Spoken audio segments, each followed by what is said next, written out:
On this week's 51%, actor and comedian Alison Larkin explores how grief encouraged her to live and love more fully in her new memoir, Grief, a Comedy.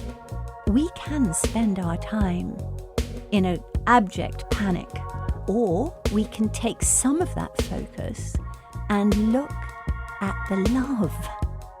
We also stop by a Staatsburg, New York art exhibit reflecting on loss, healing, and remembrance. I'm Jessie King. It's all up next on 51%. I was standing around like one of those girls I had seen in a movie. The whole world was a movie back then. I had my sunglasses on, I wanted to be seen without seeing Shiloh leader. I wasn't really in it, I didn't really get it. You're listening to 51%, a WAMC production dedicated to women's issues and experiences. Thanks for joining us. I'm Jessie King.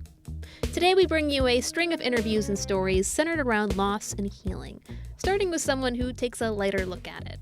Alison Larkin is an artist, comedian, voiceover artist, audiobook narrator, and producer based in Western Massachusetts. Once she reached her 50s and marriage, divorce, and parenting were all in the rearview mirror, Larkin figured love was something that more or less passed her by, and she was okay with that. And then, of course, she fell head over heels in love with a man named Bhima, also in his 50s, who had moved to America 30 years earlier. But 5 days after they decided to get married, Bhima suddenly died. Larkin says she was surprised to learn that the grief did not shut her up inside her home, but instead encouraged her to live and love more fully. She wrote an autobiographical show about the experience and took it on tour last year. Now she's got a book version called Grief, a Comedy. Larkin spoke with WAMC's Sarah LeDuc.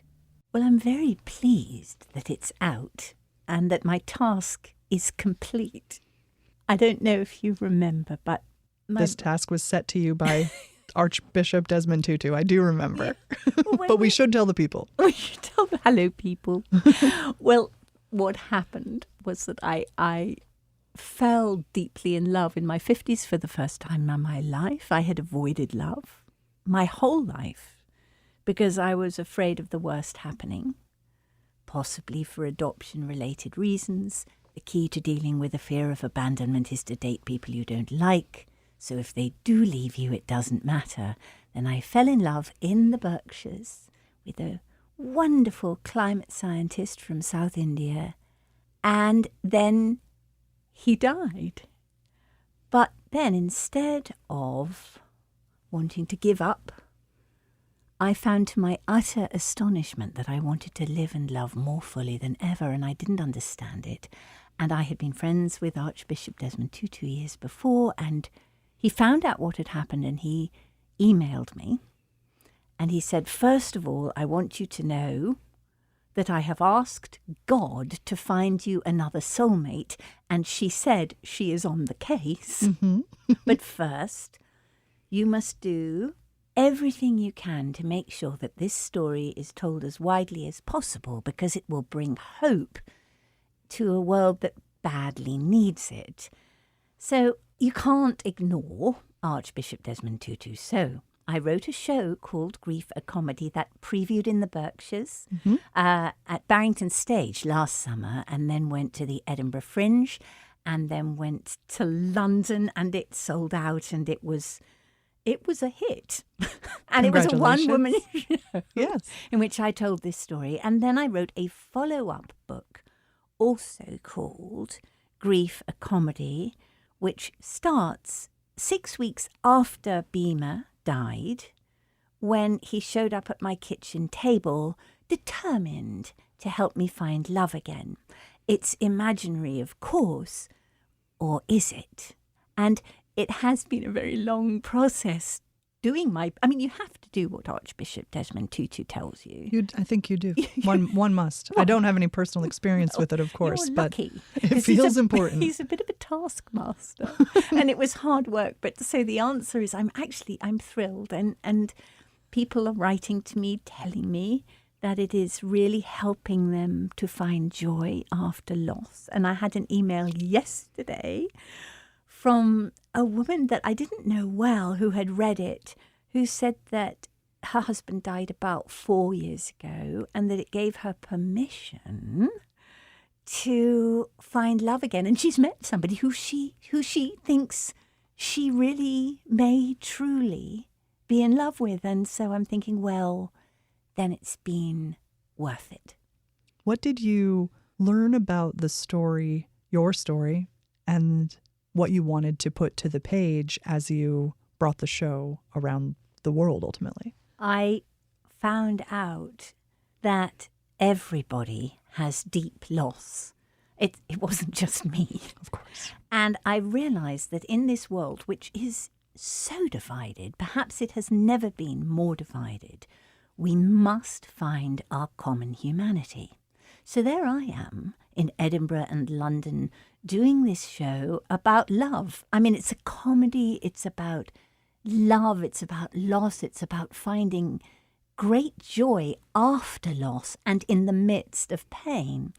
And there are all these people who have not necessarily identically the same story, but have also lost people.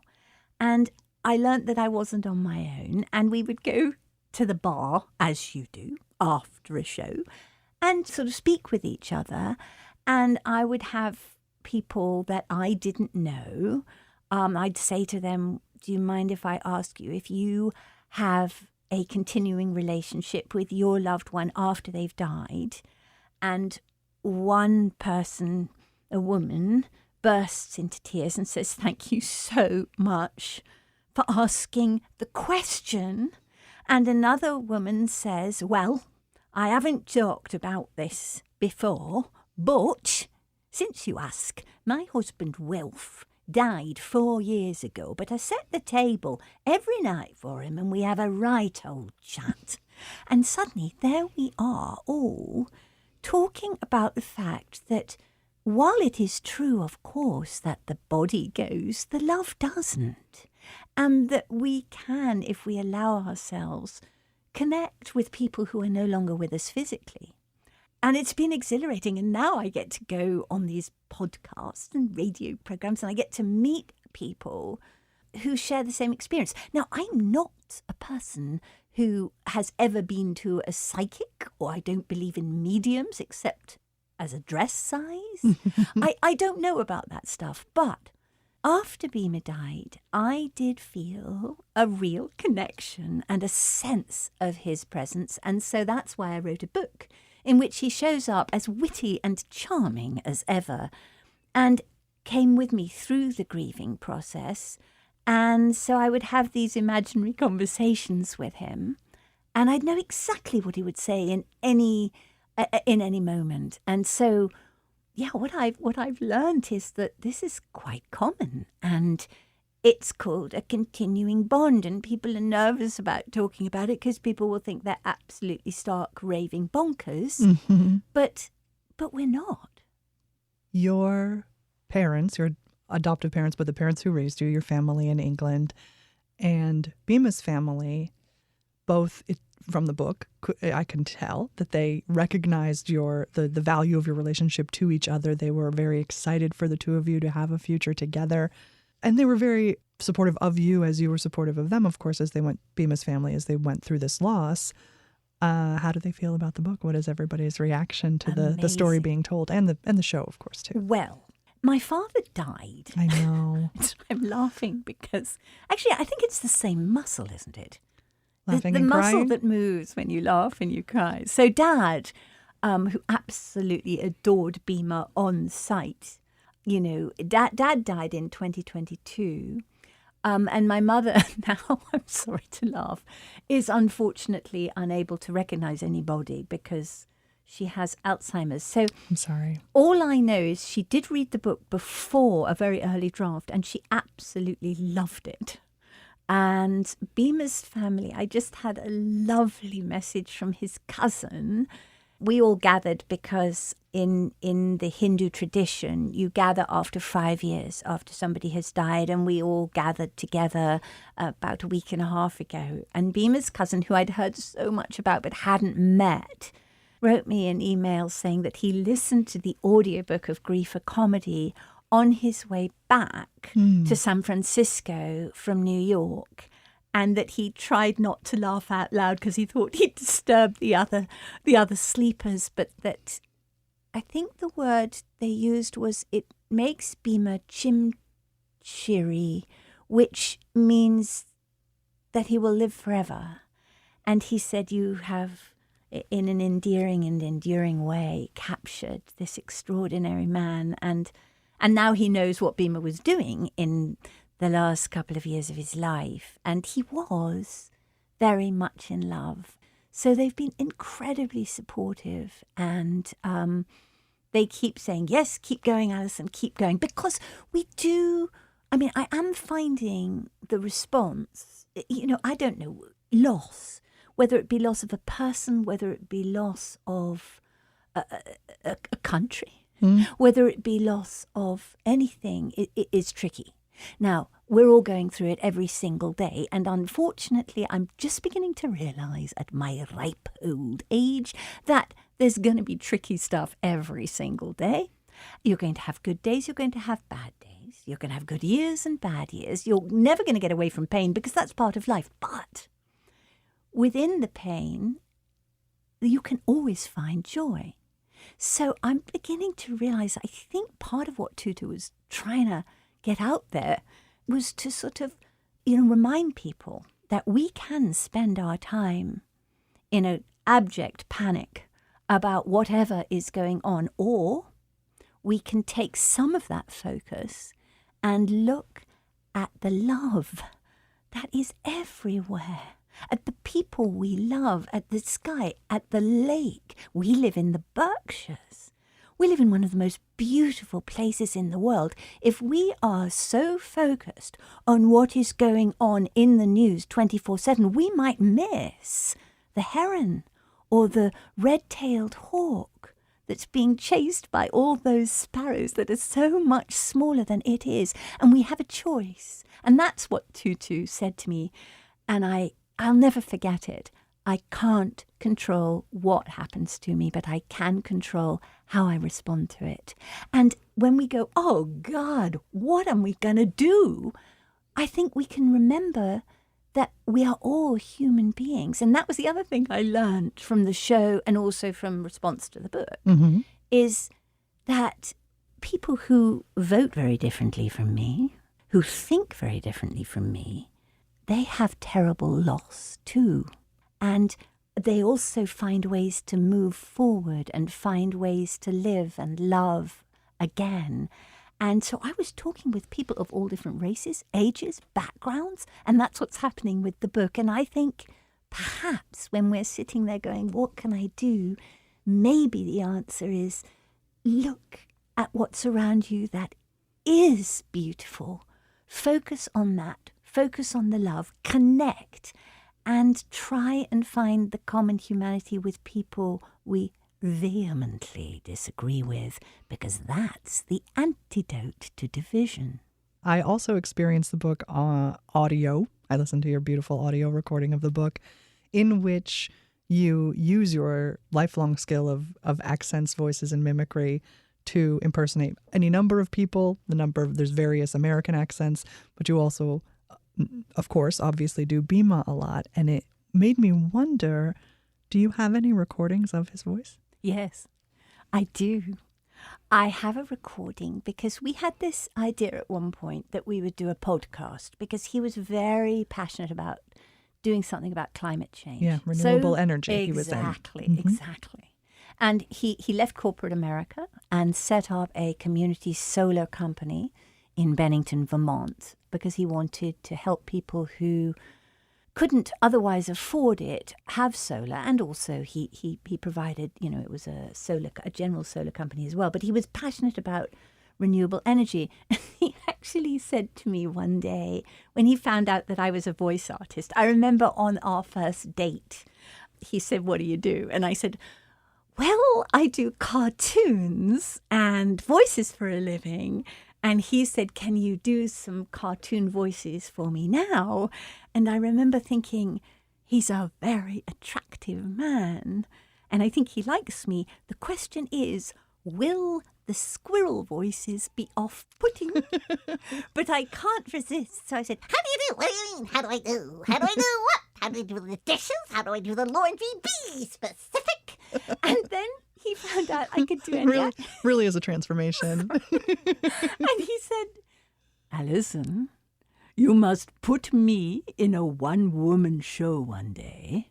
But when you do, you must promise me you won't make me sound English or American. You must promise me you will do my accent exactly as it is. And I promised. And so I did. You did.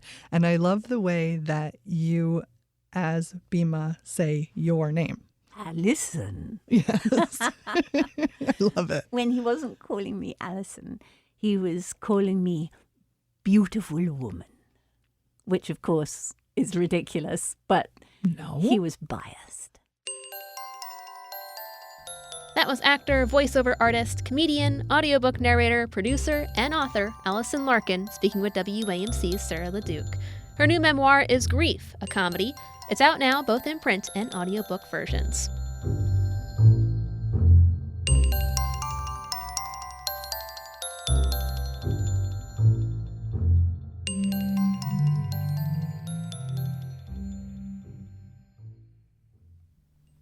Last week, we spoke with artist Alison Cornyn about her research into the former New York Training School for Girls in New York's Hudson Valley. Now the site is a prison for men called Hudson Correctional Facility, but from 1904 to 1975, it was the reformatory New York Training School, and before that, it was a women's prison called the Women's House of Refuge. The site has a long history of criminalizing independent behavior in women and girls, which we dove into at length last week. I encourage you to check it out. But Cornyn is also an artist, and she has a new exhibit out with 16 other women aimed at spreading awareness of the New York Training School and a little-known cemetery on the property. After our conversation, I drove up to the church in Staatsburg, New York, to check it out in person and speak with the other artists. Jesse's here, Allison. The exhibit, called Unearthing the Light, builds on a previous exhibit of Cornyn's and a memorial service she held at the cemetery last year. Back then, she and a group of former students from the New York Training School placed white roses on the graves of at least 14 women, girls, and babies who died while at the school or at the Women's House of Refuge. Some of them died in childbirth, while others succumbed to disease. This is kind of the impetus for this whole exhibition, thinking about how do we honor the lives that are lost and marginalized and kind of erased and forgotten about. And footage of that memorial service serves as the starting point for the exhibit, which heavily explores themes of loss, destruction, healing, and remembrance. And also kind of extending the body into the body of the earth, thinking about kind of the babies and girls being buried in the earth as well, and kind of what that body is like that's holding them.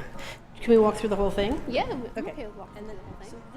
At times, Unearthing the Light makes you feel as if you're underground or standing in an open grave. Root drawings by Gillian MacDonald are positioned high up on the walls of the church, as if they're dangling above you.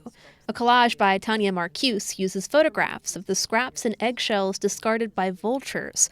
And the largest sculpture in the room, a kneeling Mother Earth-like figure by Sandra Harper, is made out of a combination of clay and seaweed. Artist Maggie Simonelli spent months collecting pine needles and researching the pine barrens of New Jersey for her piece. The result was an encaustic painting that uses beeswax and bright red homemade pigments to make it look like the pine needles are burning. What I learned was pine trees need fire to regenerate. So without the fire, the seed cones will not open. So it became a collection of a landscape, the ecosystem that was in balance. So here, the fire is actually constructive to the wood. So it's this idea of this natural balance. The exhibit also includes a surprising amount of digital works. A video in one corner by Rita Perez captures a flower from Hudson Correctional Facility as it slowly withers and fades from a bright green to a dried gold. A video by Nina Sobel plays with the exposure on different photographs and the frequencies of nature sounds like heartbeats to depict a world destroyed that ultimately puts itself back together. Sobel says she made it during the COVID-19 pandemic. It's a trip of us traveling into space and then being transformed and coming back down to Earth again in a hybrid form, because we are a hybrid now that we've been invaded by this virus. We are a transmutation of ourselves that we weren't before, you know.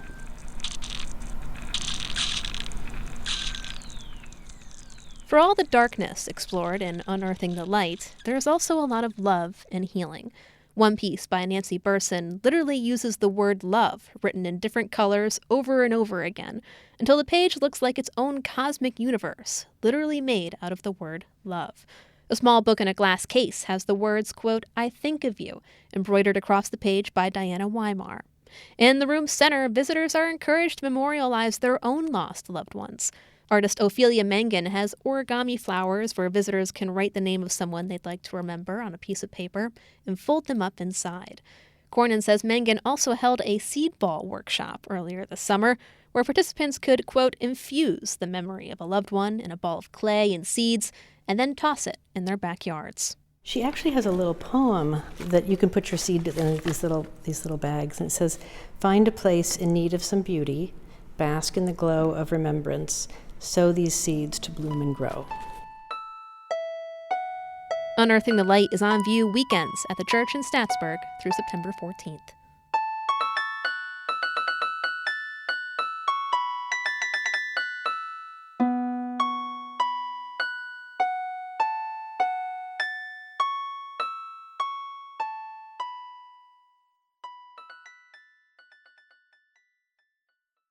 Back in western Massachusetts, an all-girls boarding school in Pittsfield has been embroiled in allegations of sexual abuse. Survivors are now reacting after an independent investigation corroborated their stories. WAMC's Josh Landius reports, and a warning to our listeners that this story contains upsetting content. If you or someone you love has been impacted by sexual assault or child abuse, RAINN's National Sexual Assault Hotline is open 24/7 at 1-800-656-HOPE. In the spring of 2024, Miss Hall School graduates Melissa Ferris and Hillary Simon put faces and names to years of allegations of grooming and rape at the hands of former teacher Matthew Rutledge. Now, a 60-page report by a law firm commissioned by the school supports Ferris and Simon's claims, as well as claims against 7 other school employees over the decades since Miss Hall's founding in 1898. It wasn't surprising, but it was definitely devastating. It was my lived experience, and finally, I saw it put into the record what I've carried in silence for over 2 decades. Simon. The report lays bare decades of abuse and betrayal at Miss Hall's and tells my own story. In addition to harrowing accounts of abuse at the hands of Rutledge and other staffers tasked with caring for students, the report highlights strenuous efforts from administrators like former head of school Jeannie Norris to crack down on any attempt to call out the malfeasance. I think what's especially hard for me to come to terms with is that so much of this failure came from women, from people I thought would understand. And I don't know, I'm having a really hard time wrapping my mind around it. It feels like a deeper kind of betrayal.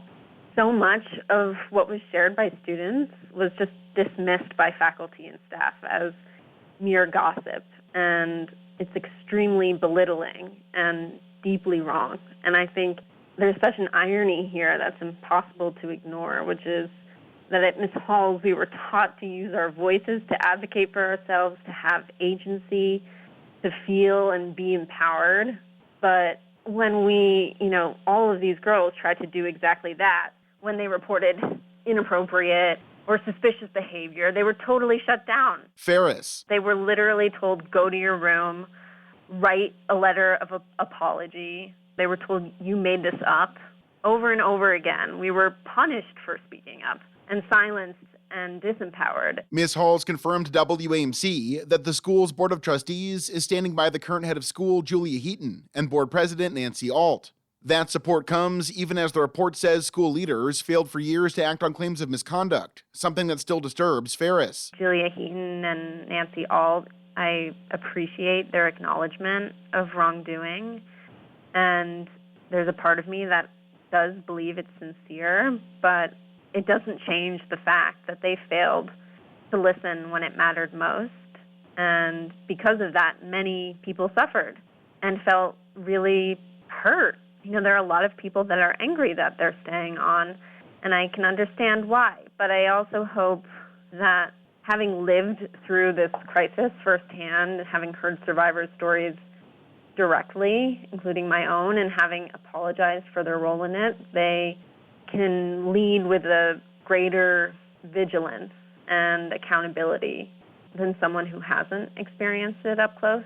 But I would definitely say all eyes are on you. Ferris and Simon are backing legislative efforts to fill gaps in Massachusetts law that Berkshire County District Attorney Timothy Shagrew claimed made it impossible to prosecute Rutledge after an investigation last year.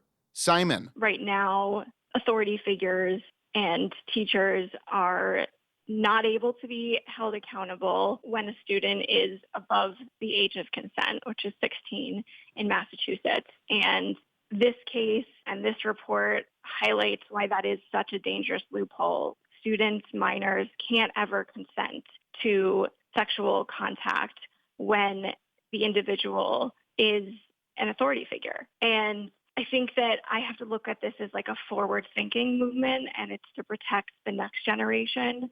So I'm going to keep speaking out regardless of whether Matthew Rutledge is held accountable. It's about the next generation. Ferris is still shocked that her credible account of sexual assault did not translate into action by Shagrew's office. Reporting what happened to me to the police twice took so much out of me. You know, the process, having to relive everything is absolutely grueling.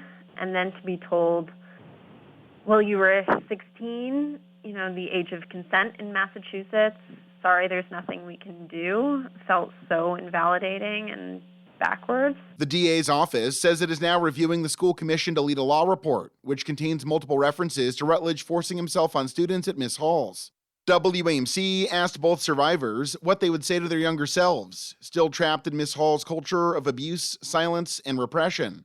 Simon. But I'm finally reclaiming my voice, and the damage was real, but so is the healing. And I want that message to be louder than the silence ever was. Ferris. I'd say, I'm so sorry. I'm so sorry so many people failed you. I'm sorry I can't take it all back for you, but if I could, believe me, I would. I love you, and I'll continue to fight for you so that we can heal together. I'd say, you know, you're free now, and you don't have to be afraid anymore. You're safe, and I got you. Reporting from the WAMC News Berkshire Bureau at the Beacon Cinema, I'm Josh Landis. Thanks for listening to this week's 51%. 51% is a national production of WAMC Northeast Public Radio in Albany, New York. It's produced and hosted by me, Jesse King. Our associate producer is Madeline Reynolds, and our theme is Lolita by the Albany-based artist Girl Blue. Just a reminder that you can listen to 51% anytime at WAMCpodcast.org or wherever you get your podcasts. And you can stay in the loop on all of WAMC's shows by signing up for our weekly newsletter, Airwaves, at WAMC.org. We hope you'll join us next week. Until then, I'm Jesse King, 51%. I was every single girl, I was nobody else, I was so sure of myself. I was 15 and a half, he was a hollow laugh. And I lost my cool somewhere along the way. The nightmare down the hallway, I had to learn how to look away. I lost my cool, no electricity, hot rain on the concrete, sweet melting little girl dreams. They said, oh, I want a big life, not a house that could have been like. Where are you taking me? Where are you taking me? Said